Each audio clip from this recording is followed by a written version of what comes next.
우리는 어디에서 왔는가? 우리는 누구인가? 우리는 어디로 가는가? 이 질문의 명쾌한 정답을 찾아보려고 하는 시도 자체가 매우 헛됩니다. 우리는 모두 다른 길을 가니까요. 사람의 마지막은 죽음으로 한결같겠지만 그것에 이르는 과정은 단 하나도 똑같은 삶이 없습니다. 문학을 살펴본다는 것은 곧 인간에 대한 관심을 기울이고 인간의 본질과 본능에 대해 들여다보는 일입니다. 시대를 대표하는 문학 작품을 한 줄로 엮고 한 사람의 여정을 따라가 보려고 합니다. 태어나고 자라고 성장하고 사랑을 하고 문학에서 각 시기마다 도드라지게 남아있는 인간의 흔적들을 살펴보다 보면 우리 인생에 건네는 말 한마디쯤은 발견할 수 있지 않을까요? 안녕하세요. 낭낭서가입니다. 오늘의 책은 흐름출판 이시안 지음 지적인 현대인을 위한 지식 편의점입니다. 지은이 이시안 작가의 지식 편의점 시리즈는 고전을 엮어 하나의 맥락으로 이해하도록 기획되었습니다. 전작 생각하는 인간 편에서는 시대를 항해하는 고전을 통해 사회 시스템을 만들어 온 인문학 지식을 전달했다면 인간의 생애 편에서는 고전 문학을 한 인간의 여정으로 묶어 삶의 궤적을 따라가 보겠습니다. 저자는 고전 문학의 줄거리를 세세하게 얘기하고 배경 지식을 설명하는 것에서 멈추지 않고 우리가 생각해 봐야 할 인사이트를 제시합니다. 이 인사이트는 저자가 느끼고 생각하는 게 아니라 각자 인생에서 스스로 답을 찾아야 하는 것으로 삶에 대한 근원적인 질문이기도 합니다. 오늘은 자아의 신화를 찾아서 파울로 코엘료의 연금술사 편을 낭독합니다. 벨기에 하면 떠오르는 가장 대표적인 것 중에 하나가 오줌 싸개 동상입니다. 부루마블이라는 보드게임을 하면 거기 선택할 수 있는 말 중에 하나여서 한 번쯤 부루마블을 해본 사람이라면 오줌 싸개 동상을 보신 적이 있을 겁니다.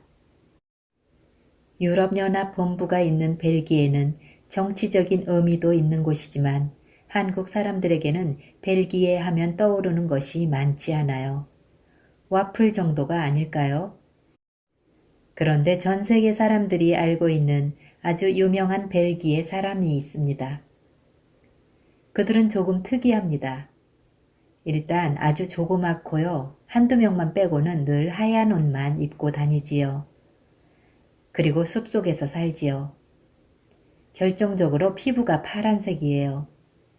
바로 스머프들입니다. 스머프는 벨기에에서 만든 만화입니다.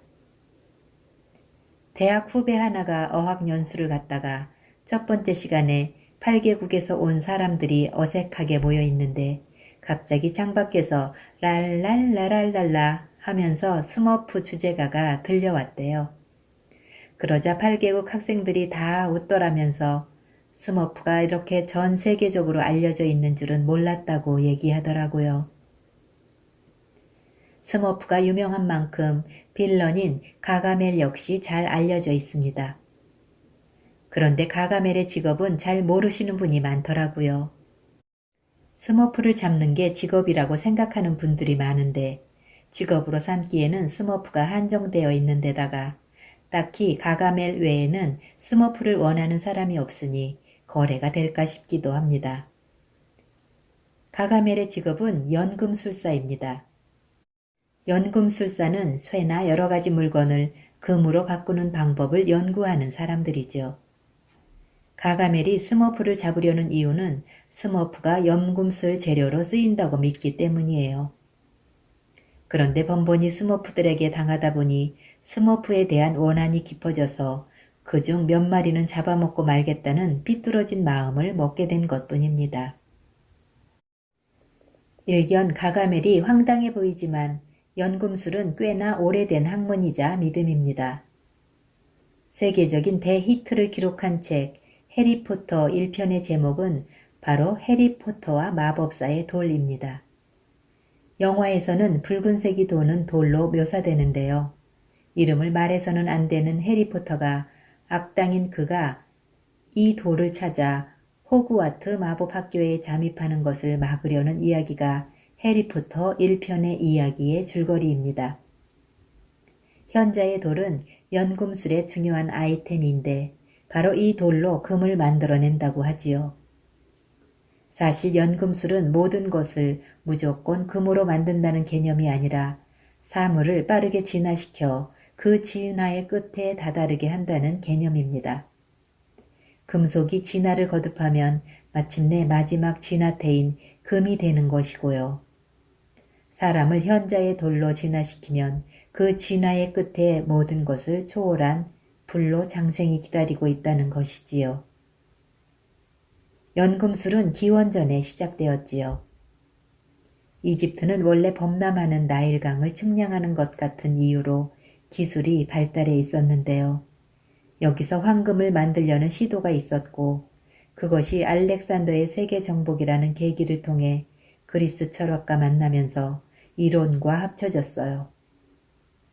그렇게 시작된 연금술은 이슬람 지역으로 건너가 많이 연구되었다가 중세에 들어서면서 유럽에도 널리 퍼지게 됩니다. 심지어 신학자들도 연금술을 연구합니다. 로저 베이컨은 연금술을 연구한 대표적인 신학자인데요. 움베르토 에코의 장미의 이름에서는 주인공 윌리엄 수사의 스승으로 설정되어 있는 사람이기도 합니다. 해리포터에서 현자의 돌을 만든 사람으로 설정되어 있는 니콜라스 프라멜은 중세시대에 현자의 돌을 만들었다는 소문이 전해지는 실존 인물이기도 합니다. 다만 납으로 금을 만들었다는 프라멜의 기록이 사실이라고 가정하더라도 진짜 금이 아니라 납의 황동이나 금으로 도금한 수준이 아닐까 추측되고 있어요. 연금술은 금속의 본질을 연구해 그 본질을 전환시켜서 금으로 만든다는 개념을 가지고 있고 그런 방향으로 연구하다 보니 본의 아니게 화학을 발전시키게 됩니다. 화학을 뜻하는 단어 케미스트리는 바로 연금술을 뜻하는 알케미에서 나온 단어이거든요. 그러니까 연금술사는 기본적으로 초창기의 화학자들인 거죠. 심지어 만유인력의 법칙과 운동 법칙으로 유명한 아이작 뉴턴은 역시 연금술에 매진한 적이 있지요. 연금술사들은 끝내 연금술에 성공하지는 못했지요. 지금의 화학 기술로는 금이 아닌 것에서 금을 만들어낼 수는 있는데요. 입자 가속기를 2만 년 동안 돌려야 되는 등 상상을 초월할 정도로 비용이 많이 들어서 그냥 금은방에서 금을 사는 게 가장 경제적으로 금을 획득하는 방법이라고 하지요. 그리고 금이 될 확률은 그나마 높은 게 백금인데 백금은 금보다 비싸요. 주식으로 1억을 버는 방법은 2억 원으로 시작하는 거라는 주식시장의 오랜 격언이 떠오르네요. 하지만 연금술사들의 2000년 이상 지속된 노력은 그냥 허공으로 날아간 것은 아니에요. 이들의 기술과 연구 결과들이 결과적으로 화학을 발전시켰으니까요. 그런데 연금술은 이런 실질적인 연금술도 있지만 비유적인 연금술도 있어요. 금속을 전환시키는 것을 비유적인 의미로 해석해서 완전 무결하게 바꾼다는 의미로 보는 것이지요. 사실 종교적 의미로서 완전 무결로 이건 아마 해탈의 경지를 이루는 것일 텐데요. 어떤 사람들은 그 완전 무결의 의미를 불로장생으로 이해하고 그 비법을 찾아내기 위해 연금술에 매진했습니다.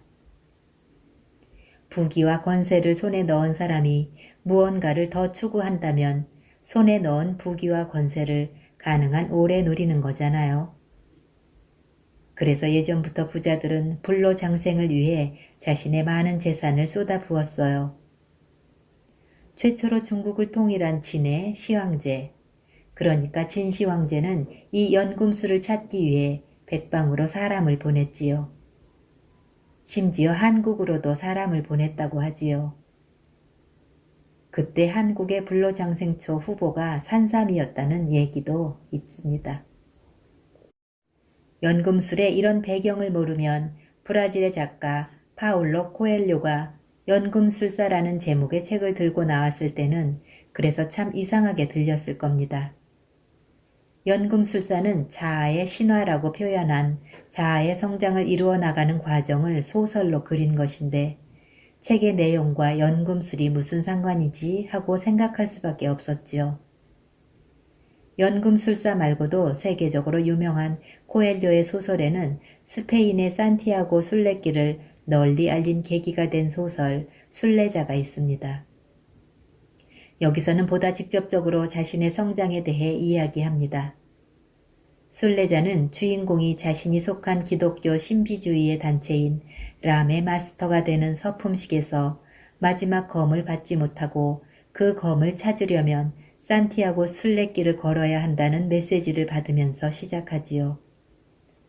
산티아고 순례길의 안내자인 페르투스를 만나고 그의 지도를 받아 영적인 체험을 하면서 주인공은 내면의 성장을 이루게 됩니다.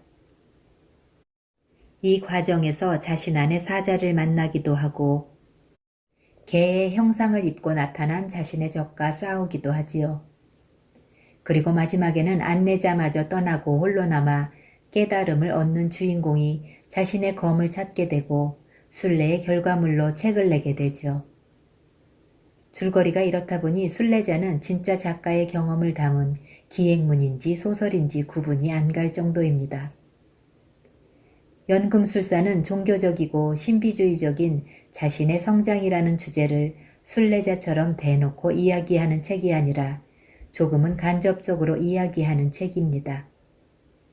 아무래도 순례자가 1987년에 나온 첫 작품이고 연금술사가 1988년에 나온 두 번째 작품이다 보니 조금은 더 소설적인 기교가 들어간 것 같습니다. 그래도 직유라고 하기에는 그렇게까지 직접적이지 않은 것 뿐이지 사실 은유라고 하기에는 너무 직접적인 비유이긴 합니다. 코엘료는 원래 세계적인 음반 회사의 중역이었는데 38살 때 영적 탐구에 빠져 그 일을 박차고 순례길을 떠났다고 합니다. 그리고 그때의 경험을 바탕으로 순례자, 연금술사 등을 발표합니다. 그런데 처음 시작은 그렇게 거창하지 않아서 연금술사만 해도 브라질의 작은 출판사에서 900부를 찍었다고 합니다. 하지만 30년 넘게 지난 지금 연금술사는 전 세계적으로 2천만 부 이상 팔린 초베스트셀러가 되었습니다. 연금술사의 줄거리는 간단합니다. 스페인의 양치기 산티아고가 늙은 왕의 계시에 따라 꿈속에 보았던 보물을 찾기 위해 자신의 전 재산인 양을 팔아치우고 이집트로 건너갑니다. 하지만 가자마자 전 재산을 도둑에게 털리고 크리스털 가게에서 일하게 되지요. 그런데 장사에 소질이 있어서 굉장히 물건을 잘 팔지요. 그래서 거기서 머무르며 큰 부를 쌓겠다는 욕망이 생겼지만 결국에는 과감히 그 가게를 털고 일어나 사막을 횡단하는 상단 무리에 끼어들어요. 사막의 부족 전쟁을 피해 찾아간 오아시스에서 운명의 여인 파르마를 만나기도 하는데요. 여기서도 안주할까 하는 유혹을 이겨내고 결국 계시된 피라미드로 갑니다. 그 과정에서 산티아고는 우주의 소리를 듣고 자신에게 주어진 자연의 표지를 읽을 줄 아는 자아의 신화를 이룩한 사람이 됩니다. 산티아고에게는 늘 머무름과 정지에 대한 유혹이 오는데요.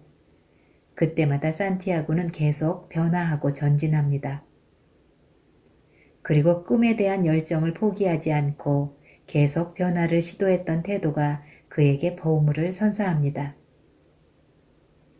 여기서 재미있는 것은 실제로 마지막에 보물을 발견하게 되는데 그걸 멀리 이집트에 있지 않고 그가 양치기를 하면서 머물렀던 그러니까 멀리 일탈을 꿈꾸었던 그 일상에 있었습니다. 이런 설정은 약간은 파랑새 같지요. 결국 자아의 신화를 이룩하고 다다른 지점이 자신의 일상이라는 것이지요. 다르게 보면 자신의 일상도 자아의 신화를 이룬 사람에게는 보물이 될 수 있다는 뜻이기도 한 것 같아요.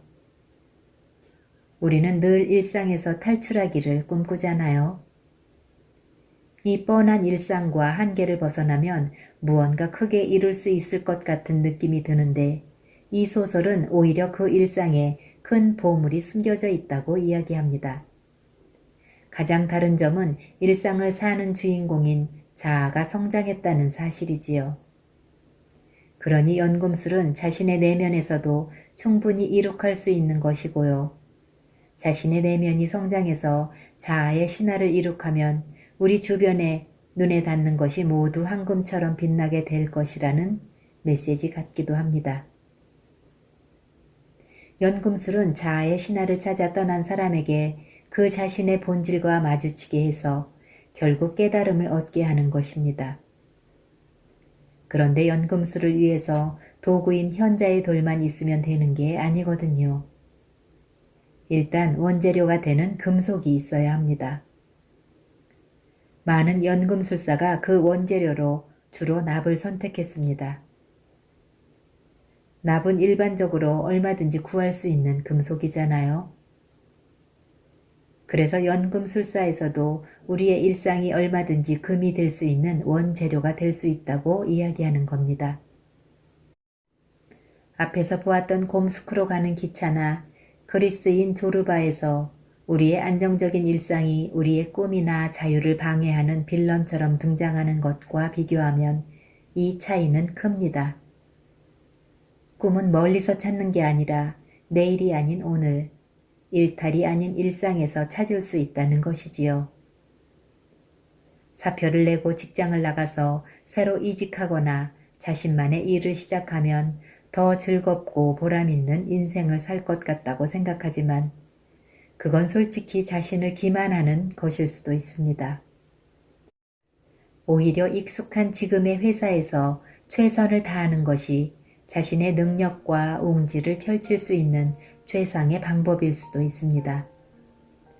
한 가지 덧붙이자면 제가 어렸을 때 읽었던 책들을 성인이 되어 다시 읽으면 새로운 걸 발견하곤 합니다.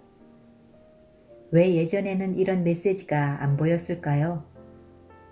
생각해보니 우리는 책에서 작가가 써놓은 메시지를 읽는 것이 아니라 자신이 읽고 싶은 메시지를 읽는 게 아닐까 싶더라고요.